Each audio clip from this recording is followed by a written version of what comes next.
want to talk about this NSA stuff. You know what I'm saying? Kind of nervous to talk about it, to be honest, because I'm not trying to be bullied by the government. You know what I mean? I'm not trying to be a target. I don't want no problems with the government, you know, but at the same time, man, it's like a part of me, you know, you gotta keep it real, and you gotta tell it like it is, you know what I'm saying? And you know, right now, this NSA controversy, you know, it's a big deal because it's, you know, it's all over the news, it's in the papers. You got a small section of people that are like, well, you know, we support whatever the government's doing, but then you have like a lot of people that are outraged about it, that don't understand the justification for 24 hours a day, 7 days a week, monitoring our private lives, you know. And you know, the fact that they denied it, the fact that they weren't upfront about it, and then as soon as you know, the information got leaked, now all of a sudden you know, they're trying to spin it like, well, you know, we're doing this because we're trying to keep America safe. You know, they're making these claims that we've thwarted. You know, first it was a dozen, then it was dozens, you know, now it's hundreds of terrorist attacks. And me personally, I just think it's a desperate attempt of damage control. Because look at it this way, man. Like, let's just look at this from common sense.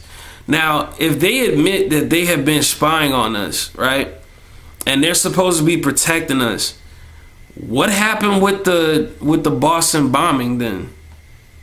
I thought like you needed this surveillance to protect us. So how did you miss the Boston bombings? What did you just like see all of this stuff building together, and you just said, well, you know, I mean, I hate to be negative, but I mean, is it a situation where it's like, well, we could go after these two kids, but you know, maybe 100 or 200 people will get killed or hurt, you know, I don't know. Or does it just prove that even if you spy on us 24 hours a day, 7 days a week, that it's not going to stop terrorism? And even if that's the thought process, that's just is completely arrogant to think that just because you're watching what people are doing all day long, you can't necessarily prevent when people do catastrophic things.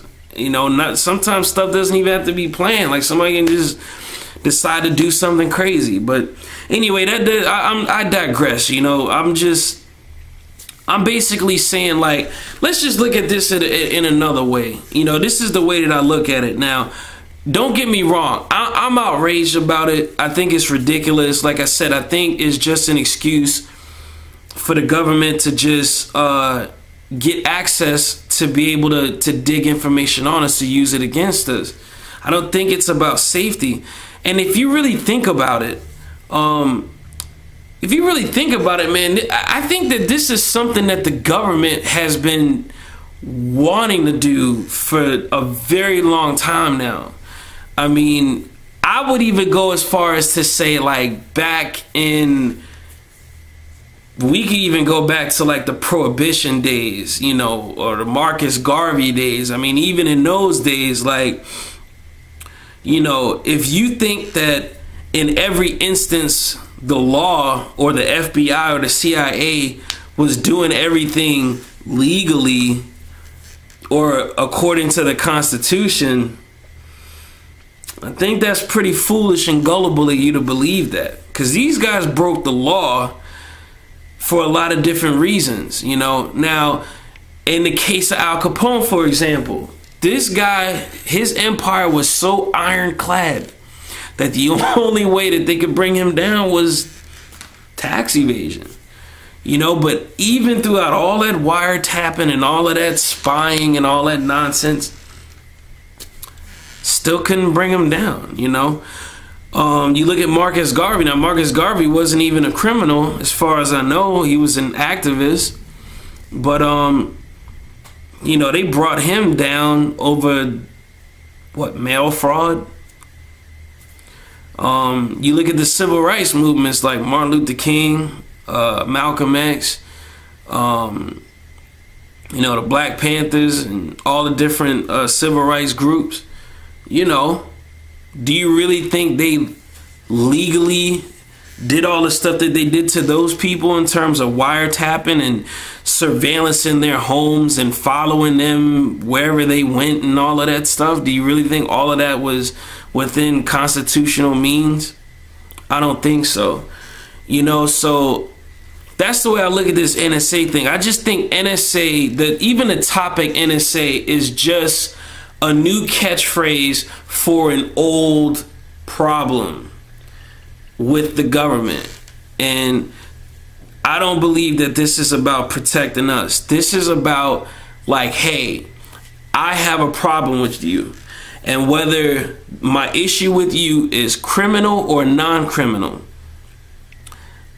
I want to be able to dig up as much information about you so that way I can defamate your character, or I can coerce you into doing what we want you to do as far as the government, or we can blackmail you, or we can shame you for, you know, whatever little marital affairs you had because you're running for Congress or something like that. Or, you know, or just to call you a terrorist, just to throw you in jail. I just think this is about power and control and intimidation. And I think this is something that the government has always wanted to do.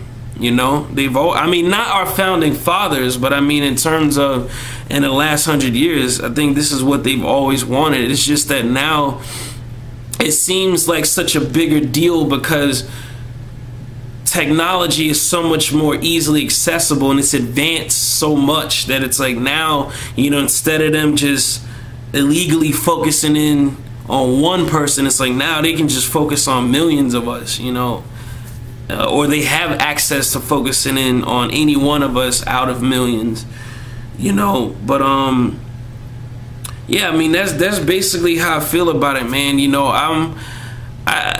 and on another side note, you know, I heard that you know, Google and Rand Paul and you know, like, people are saying that they're gonna sue the government, and I think it's a possibility that they can win. I mean, it's a no-brainer. Of course they're violating the Constitution.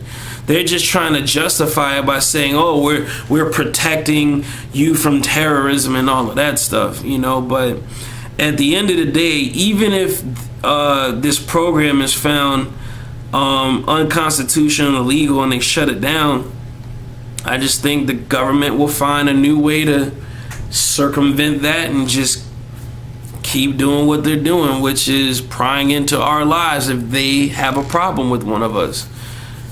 And that's just the way I look at it. And I don't think that this is something new. I think that this is something that's always been going on, you know. So just wanted to give my opinion on that. If you like what I'm saying, hit that thumbs up button. You know what I'm saying? Leave a comment below. It's your boy CP. Peace.